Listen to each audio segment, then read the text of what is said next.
ئەنجومەنی پارێزگای کەرکووک لە 4/4 بڕیارێکی دەرکرد بە کۆی دەنگ کە داواکە لە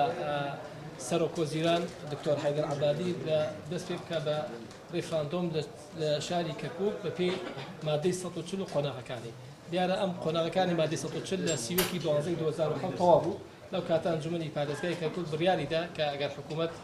وەڵامێکی نییە داواکەین بە گەڕانەوە بۆ هەرێمی کوردستان. ئەو بوو دوایی لەبەر بارودۆخێکی سیاسی و لەبەر دروستکردنی بابی حکوومەتێکی نیشتیمانی کە پێوتە تشکیل وحدە الوطنیە حکوومەتەکەی مالکی و حکوومەتەکەی عەبادی بڕیاریاندا کە ئەو کێشانە چارەسەرکەن کە لە بینی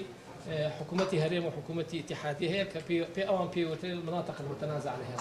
دیارە دکتۆر عەبادی خۆشی شخصیان لە تشکیلی حکوومەتەکەی خۆی لە بەرگەی هەژدەیە لە مدەی 1 ساڵە بڕیاری دابوو کە ئەو کێشانە یەکلاکاتەوە. بەڵام بەداخەوە دوای ئەوەی کە ئێمە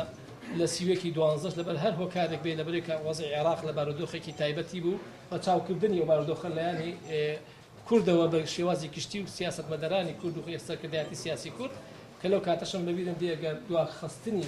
استفتاء و ڕێفراندۆم ئەگەر کارەکە هونەری بێت ئێمە کێشەمان نییە بەڵام ئەگەر کارەکە سیاسی بێ قبول نەکراوە لە پەرلەمانی کوردستان ئەم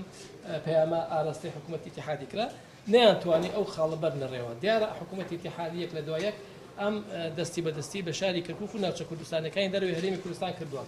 ئێمە لە 4/4 داوامان کرد لە حکوومەتی بۆ دوجار داوامان کرد لە حکوومەتی ئیتیحادی لە سەرۆکۆزیران دەست پێ بکە بە جێبەجێکردنی ڕێفراندۆم لە شارەکەیان. دیارە وەڵامەکەی بەداخەوە وەڵامی کە پێمان گەشتووە ئەمە بە بڕیارێکی فەرمی دامانە حکوومەتی ئیتیحادی بڕیارەکەی ئەنجومەنی پارێزگای کەرکووک ئەوانەیش وەڵامیان بەم شێوازە بوو کە لە 15/6 و لە 21/6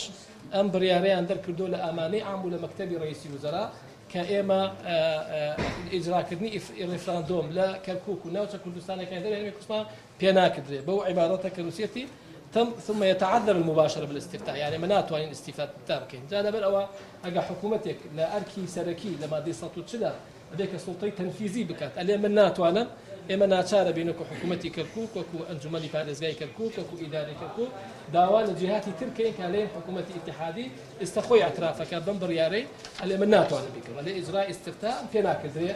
وقناع كان استفتائش كأبوايق مرحلية كمي آساي كدنا وتطبيع أبوايق قناع غيدوم إحصاء أبوايا سرجميري أبوايا بداخل هدو كيني بما نكره اللي أما أمر دصلاتي صلاحياتي سلطية اتحادية نكره جاء من نازل بقى كتابي خوي بدي نكره ناكريتو بما ناكريت الإما شو تشاوراني كي حكومتي بكين كنتواني الدستور جبزيكا أخي قرابش كانت